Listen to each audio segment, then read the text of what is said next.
Bonjour tout le monde, mon nom est Émilie, on est le 28 novembre, donc la 28e journée de NaNoWriMo. Depuis, j'ai écrit une histoire, une journée en standalone, puis après ça, j'ai décidé que tout le reste, les 5 histoires qui restaient, je m'assoyais aujourd'hui puis que je te sprintais ça là, en championne. Fait que c'est ce que j'ai fait. Je me suis assis 3 heures aujourd'hui puis j'ai sprinté tout le reste de mon NaNoWriMo, ce qui fait que j'ai terminé et que j'ai rempli mon objectif. Honnêtement, je suis vraiment fière de moi. C'est la première fois que je réussis à terminer un challenge de cette ampleur-là. Puis je pense justement que je l'avais très bien ajusté à mes capacités. Parce que je pense que c'est une erreur que j'avais souvent faite par le passé. C'est que je me lançais des défis qui étaient aucunement ajustés à mes capacités, mes préférences ou ce que moi je suis capable de faire au fond. Fait que c'est sûr, j'ai pas gagné le défi de 50 000 mots NaNoWriMo, mais j'ai écrit 30 short stories en 30 jours. Puis pour moi, ça, c'est comme je suis très très fière de cet accomplissement-là.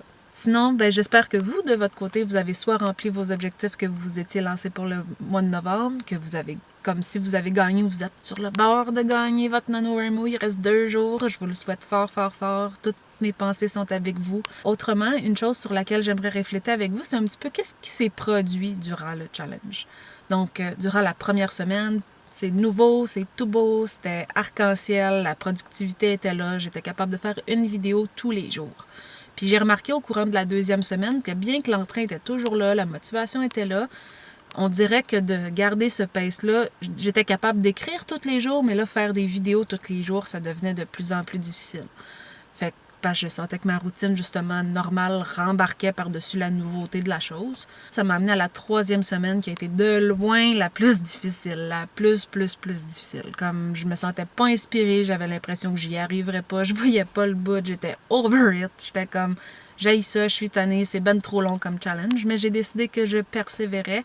Puis une des choses qui m'a beaucoup aidée, en fait, c'est la stratégie que j'ai utilisée au courant des 10 dernières journées du NaNoWriMo, dans le fond, c'est d'avoir fait des sprints. Comme vous le savez, ma dernière vidéo, j'ai réussi à rattraper mon retard parce que j'avais pris un break de 4 jours, je pense, 4 ou 5 jours. Puis j'avais écrit 5 short stories. Le lendemain, j'avais écrit ma short stories telle que normale.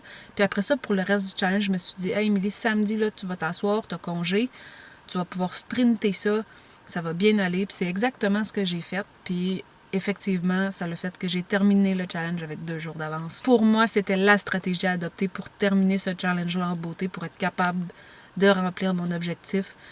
Puis aussi parce que, comme je dois avouer qu'à la fin, comme c'était dur d'accommoder une histoire par jour dans ma routine, comme c'était vraiment ça. Mais d'un autre côté, je veux dire, à toutes les 2-3 jours, d'être capable de donner un petit boost, ça, c'est plus facile à accommoder. Sinon, ce que j'ai appris au courant du mois de novembre, c'est qu'effectivement, écrire en quantité, ça aide beaucoup. Je vois toutes les histoires que j'ai écrites, j'ai une base pour travailler, pour commencer des nouveaux projets, puis tout ça, parce qu'il y a des choses que j'ai écrites que je vois des thèmes qui se ressemblent ou des choses, fait que j'ai envie de les grouper ensemble pour faire des recueils. Mon premier objectif, là, c'est de me donner un break. OK? Durant une semaine, je vous parlerai pas des histoires que j'ai écrites dans le NaNoWriMo, j'ai besoin de laisser ça reposer tranquille. C'est ça. Dans une semaine, ce que j'aimerais, c'est de choisir une histoire, puis de la transformer en art journal. Ça veut dire comme rajouter des illustrations, des couleurs, la rendre vraiment plaisante à regarder, peut-être même transformer des petits passages en BD ou quelque chose dans ce style-là. Puis à la fin, mon objectif, ça serait de la publier sur Webtoon. Fait qu'elle va être disponible, vous allez pouvoir la lire à ce moment-là sur Internet, c'est complètement gratuit. C'est ça mon projet pour ce qui est de l'après NaNoWriMo. Durant mon break, où ce que je toucherai pas à mes histoires de NaNoWriMo, mon objectif, ça va être de renouveler ma bannière, tout ça, puis j'aimerais ça vous inviter dans le processus de comment je vais m'y prendre. Donc mes prochaines vidéos vont avoir comme sujet, justement, moi qui fais ma bannière, qui refait mes photos de profil, qui me fait un compte Instagram, de voir quel type de contenu je veux publier sur Instagram, c'est quoi mon plan de match. Fait que ma prochaine semaine, ça risque beaucoup d'être ça, c'est à ça que j'ai envie de penser, puis j'ai envie de me mettre dedans parce que j'ai vraiment aimé mon mois de NaNoWriMo. J'ai utilisé ça comme prétexte pour me motiver à avoir une chose à vous parler, puis un défi assez long, comme pour voir si j'aimais vraiment ça filmer. Ce que je fais sur ma chaîne en ce moment, je suis vraiment fière de moi. J'aime le partage. J'adore ça. J'adore ça. On se dit à une prochaine vidéo. Prenez soin de vous. Salut!